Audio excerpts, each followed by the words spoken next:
So they say that you shouldn't tell the devil your plans, but I will. And here's why. Because there is an authority in the world that absolves the devil. It's called faith through Jesus Christ. And I don't know if anybody is still in the dark about this who watches this, but it's not, has it not become evident, true, and obvious to you? Is it not evident, true, and obvious to you at this point that there does seem to be an authority in the world that is bigger than the authority of Satan? So, in like popular kind of, maybe it's new age, maybe it's like TikTok, whatever, people like don't tell the devil your plans.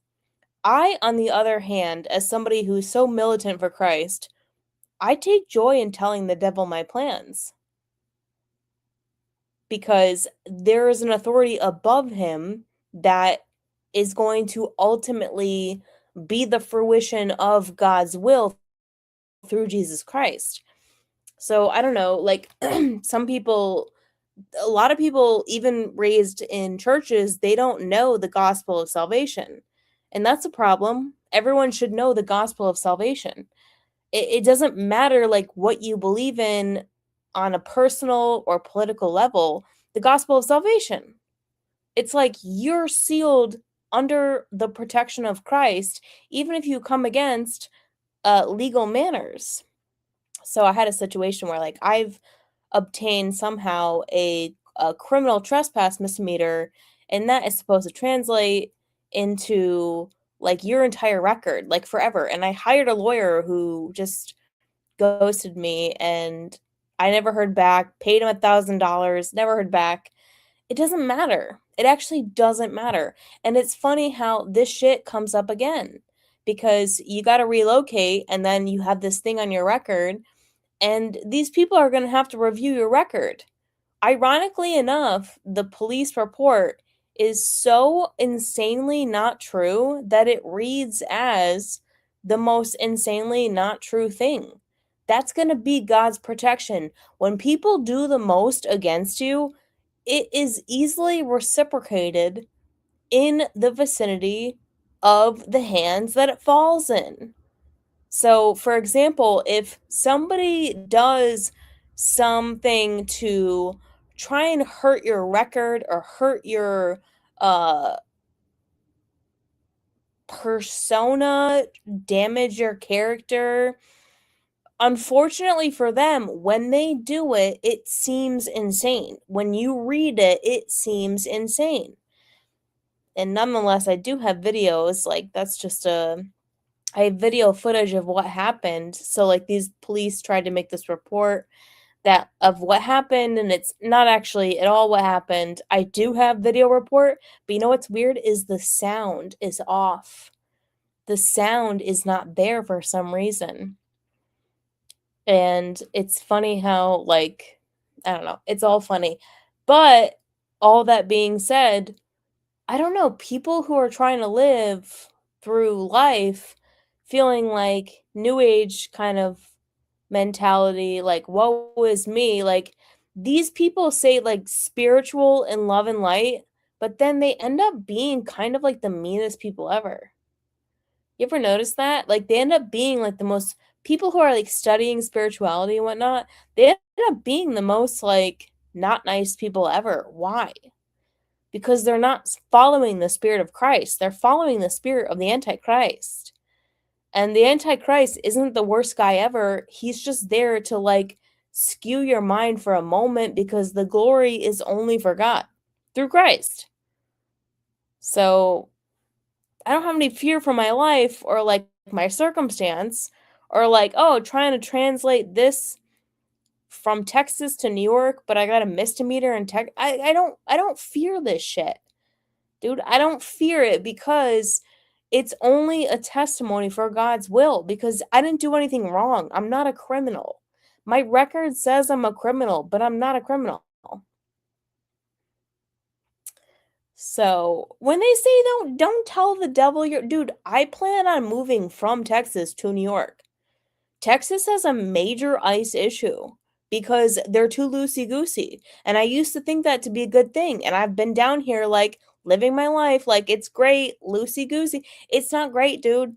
New York is tight butthole. It's super vampire tight butthole. They don't have ice issues. They literally like they built these warehouses next to my house, and I used to joke that they were concentration camps as a freaking joke. And it is coming out that ICE is trying to buy these warehouses. They're literally buying up these quote unquote concentration camps. And if it's not for illegal immigrants, you know they're going to throw annoying people in there.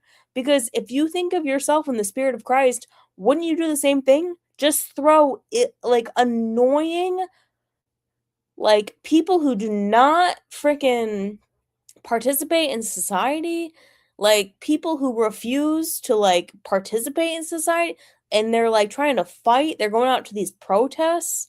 They're trying to like fight the protest, and they got nothing to live for. What do you do with these people? You're not going to kill them. You put them in concentration camps. That's what's probably going to happen for a lot of people in Texas.